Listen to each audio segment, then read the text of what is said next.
हरिद्वार में किसानों पर हुई लाठीचार्ज की घटना के विरोध में बाजपुर किसान कांग्रेस कार्यकर्ताओं ने आज बाजपुर एसडीएम कार्यालय में अपनी मांगों को लेकर प्रदर्शन किया, जहां मुख्यमंत्री और राज्यपाल के नाम एक ज्ञापन तहसीलदार को सौंपा गया। आपको बता दें, हरिद्वार में हाल ही में किसानों पर हुई लाठीचार्ज की घटना को लेकर बाजपुर में किसान कांग्रेस के कार्यकर्ताओं ने आक्रोश जताया। किसान कांग्रेस के प्रदेश अध्यक्ष हरमिंदर सिंह लाडी के नेतृत्व में कार्यकर्ता बाजपुर के एसडीएम कार्यालय पहुंचे, जहां पर तहसीलदार अक्षय कुमार भट्ट को ज्ञापन सौंपा गया। इस ज्ञापन में 3 मुख्य मांगे रखी गई, जिनमें पहली मांग ये रही कि हरिद्वार में हुए लाठीचार्ज की उच्च स्तरीय जांच कर दोषियों के खिलाफ सख्त कार्रवाई की जाए। दूसरी, उत्तराखंड की सभी चीनी मिलें नवंबर के पहले सप्ताह तक शुरू की जाए। साथ ही तीसरी मांग है कि किसानों को समय पर खाद न मिलने से आ रही परेशानियों को दुरुस्त किया जाए। इस दौरान हरमिंदर सिंह लाडी ने कहा कि लाठीचार्ज की घटना में कई किसान घायल हुए हैं, लेकिन अब तक कोई ठोस कार्रवाई नहीं हुई। साथ ही उन्होंने चेतावनी दी कि अगर मांगे जल्द नहीं मानी गई तो किसान कांग्रेस बड़ा आंदोलन करेगी। फिलहाल किसान संगठनों ने सरकार को चेतावनी देते हुए कहा कि अगर कोई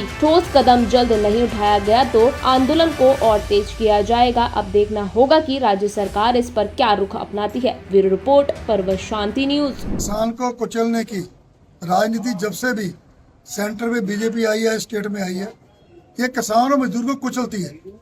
अगर किसान बेचारा अपना कोई मांग लेके जाता है तो उसका आपके सामने आपने देखा होगा कैसे लाठियों के साथ उनको जख्मी किया गया है। हम उसकी घोर निंदा करते हैं और मैं तो यही कहना चाहूँगा सरकार को कि ऐसा मत करना कि किस दिन किसान जो अन्नदाता है, धरती का अन्नदाता है, वो कहीं सड़कों पर आ गया तो उसने जिस दिन किसान ने अपनी फसल देनी या दूध देना बंद कर दिया अपनी डेयरी का, तो उसकी जिम्मेदार सरकार होगी। मैं तो ये कहना चाहता हूँ कि अगर किसान अपनी मांग भी रखते हैं, उस मांग रखने का अधिकार नहीं है तो क्या इस देश का कानून है? आपने देखा भी कैसे चीटा जब्ती करी गई, पक्ष के नेता को भी नहीं बख्शा गया। क्या है? सबका ध्यान भ्रष्टाचार की ओर है, सबका ध्यान धांधली की ओर है, सबका ध्यान बदमाशी के साथ सीटें छीनने का है। तो हम तो ये मांग करते हैं कि जो वहां पर कार्रवाई हुई है उनको तुरंत बर्खास्त किया जाए। उसके साथ जब भी सीजन आता है, चाहे बुआई का आए, चाहे ऊपर खाद डालने का आए, urea gap, NPK gap, DAP gap, अब किसान को क्या होता है कि उसको ब्लैक में लेनी पड़ती है। यह धंधा मैं तो ये कहूँगा कि सरकार की शय पर है।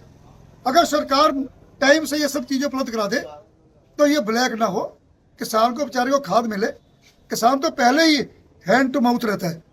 तीसरा, जो शुगर फैक्ट्री आपने देखा होगा, हमारी शुगर फैक्ट्री बाजपुर की जब सीजन आता तब रिपेयरिंग शुरू होती है। तो मैं माननीय मुख्यमंत्री जी और राज्यपाल जी को ये ज्ञापन दिया है कि नवंबर के पहले हफ्ते में पूरे उत्तराखंड की शुगर फैक्ट्री चालू की जाए। और पिछली बात ही जैसे राज्य मंत्री ने कहा था, गन्ना मंत्री जी ने, कि 15 दिन में पेमेंट हुई थी। मुझे लगता है 3 महीने बाद पेमेंट अब हुई है लास्ट में। तो पेमेंट 15 दिन में दी जाए क्योंकि किसान को उम्मीद रहती है कि 6 महीने बाद उसका धान आएगा, गन्ना आएगा, तो शुगर फैक्ट्री भी टाइम से चालू की जाए।